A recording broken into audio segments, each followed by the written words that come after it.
are, I want to bring in Moira Cormack, who's a life coach. Moira, I'm assuming you're listening to Elizabeth there, and she's really has this great idea about something that she might want to do, and just kind of putting it out there a little bit.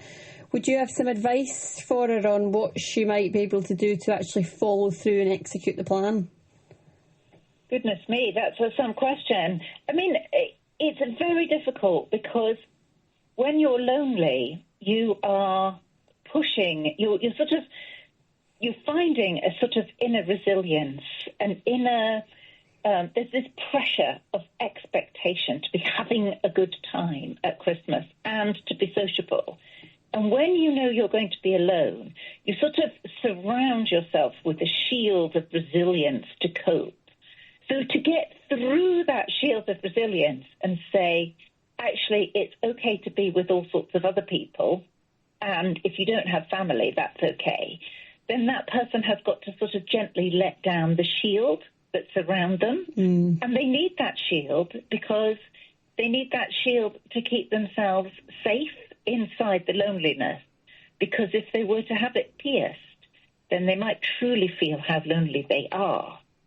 So when we're approaching people who are older and lonely, I have people in mind as I'm saying this, you know, you have to sort of you have to find a way around it where you can sort of draw them in without, you know, they need to be needed. People need to be needed. We all need that, don't we? You're spot on. Yes. So if you say to them, we really need you, you're appealing to them in a different way than we want you not to be lonely. They're very different, very different. Nobody wants to feel like a charity case, but everybody wants to feel needed. So if your presence is required, because your presence will bring this, that, or the next thing, and that person feels seen and wanted, then they'll come back out from behind their shield and they'll join in the dance that this lovely lady is able to offer. They'll know that the party couldn't exist without them. And if nobody came, there would be no party. So they're all needed. Elizabeth? That's fantastic advice. Thank you very much. Yeah, the person is needed. I think that's an excellent idea. Thank you for that. That's okay. Well done, Moira. That's off the top of my head.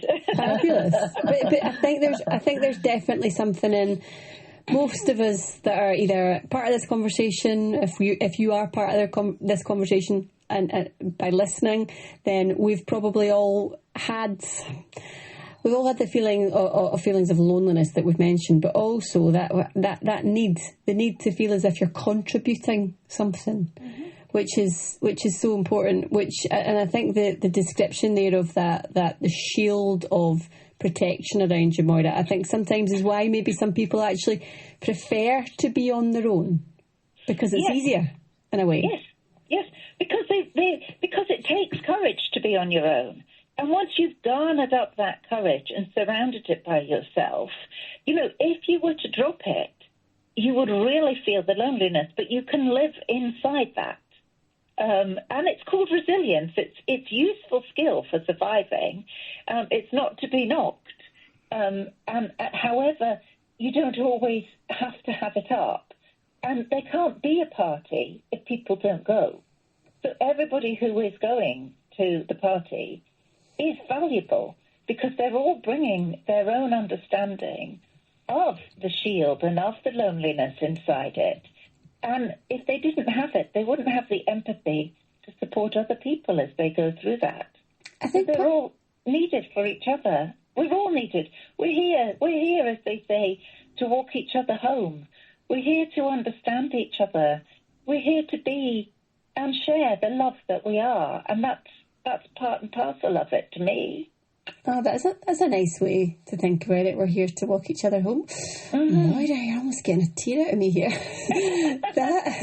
that idea of being alone, right, and people being comfortable and quite enjoying sometimes that the need for that space and and just time to sort of decompress. And Katie was talking about it a little bit earlier, that feeling of having to be very clear with her boundaries, because that feeling of being overwhelmed and just knowing what she needs. There has to be quite a clear distinction there, Moira, doesn't there, about people who are very... they know what they need, and sometimes that is a little bit of space, and that doesn't necessarily always mean that they're, not willing to participate in the feeling of wanting to be needed. And I'm not putting this particularly articulately, but do you understand what I mean? It's not always just about people who are really struggling and want to be on their own. Sometimes you need that space to be on your own. Absolutely. And when you need that space in the middle of, December is very intense. I'm thinking of single mums here particularly. And dads. Single parents. But once you've, decorated the house, found the money for the presents, created Christmas, you've had to raise your energy up high, and then once that's done, whoosh, down goes your energy, and you need quiet and peace in order to restore yourself again, because nobody can exist at that high level of energy. So what goes up comes down quite naturally. And then you might need boundaries and baths and peaceful times in order to recoup. And that's not lonely, that's being alone and enjoying being alone. Yeah. And that's quite different. But there is so much pressure everywhere in the world in order to be with other people that sometimes we have to separate inside us whether we actually do feel lonely only because of the pressure, but actually we're good alone, or whether we're not good alone and we do feel lonely and we do need to share that with other people. And that can be quite a hard balance to negotiate against the pressure. 100%, and I think you've summed that up really well.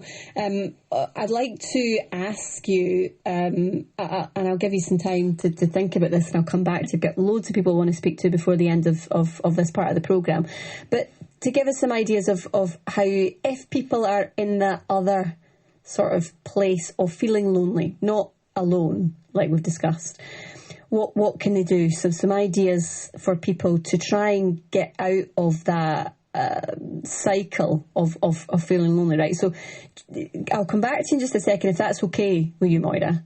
Yes. Yeah, perfect. Okay.